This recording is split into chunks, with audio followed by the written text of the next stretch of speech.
સુરતમાં ભર બપોરે ઘરમાંથી એક યુવતીનું અપહરણ કરી લેવાયું. ઘટના જરૂર જગજોડી મૂકે તેવી છે, હતબ્રપ કરનારી છે, પરંતુ આ સત્ય છે. જી હા, સુરતના વેડ રોડ વિસ્તારમાં આવેલ સહજ એમ્પાયરના એ વિંગમાંના ફ્લેટમાંથી ભર બપોરે ઘરમાં ઘૂસીને યુવતીનું અપહરણ કરી લેવાયું. 19 એપ્રિલ 2017 બુધવાર. સ્થળ સહજ એમ્પાયર. સમય બપોરના 3:30નો. જ્યારે એપાર્ટમેન્ટના સીસીટીવી ફૂટેજ ચકાસવામાં આવ્યા ત્યારે અપહરણ કરનારાઓના ચહેરા પણ તેમાં કેદ થયેલા જોવા મળ્યા.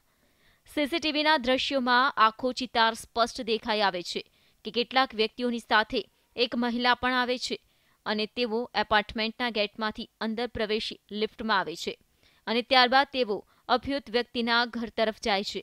એટલું જ નહીં, આ ચહલ પહલના સાક્ષી સીસીટીવી તો ઠીક, પરંતુ 2 બાળકો પણ જોવા મળે છે કે જેઓ પોતાની રમતમાં મશગુલ હતા. 3 મિનિટમાં અપહરણ. થોડી જ મિનિટોમાં અચાનક સીડીઓ ધડાધડ ઉતરતા કેટલાક લોકો જોવા મળે છે અને એક યુવતીને પોતાના હાથોથી પકડીને એક મહિલા સહિત 3 વ્યક્તિઓ લઈ જતા દેખાય છે. આવ્યા તો હતા તેઓ લિફ્ટમાં, પરંતુ ફક્ત 3 મિનિટમાં યુવતીનું અપહરણ કરી તેઓ સીડીઓ મારફતે ઉતરીને વાયુ વેગે જતા જોવા મળે છે. ખુલાસો એ વાતનો પણ થયો છે કે જે ઘરમાંથી યુવતીનું અપહરણ થયું તે ઘરમાં ફક્ત યુવતી અને એક આધેડ મહિલા હતા.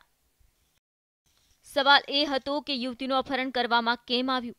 યુવતીનું અપહરણ કરવામાં આવ્યું ત્યારે યુવતીના હાથ ખુલ્લા હતા. તેના હાથને ફક્ત જકડી રાખવામાં આવ્યા હતા. જો તે ઈચ્છી શકી હોત તો તે ભાગવામાં સફળ થઈ શકી હોત. તો પછી કોણ છે આ વ્યક્તિઓ કે જેઓના સકંજામાં યુવતી હોવા છતાં તે કશું જ બોલી શકતી નહોતી અને ચૂપચાપ તે અપહરણકર્તાઓની ચુંગાલમાં જતી જોવા મળી?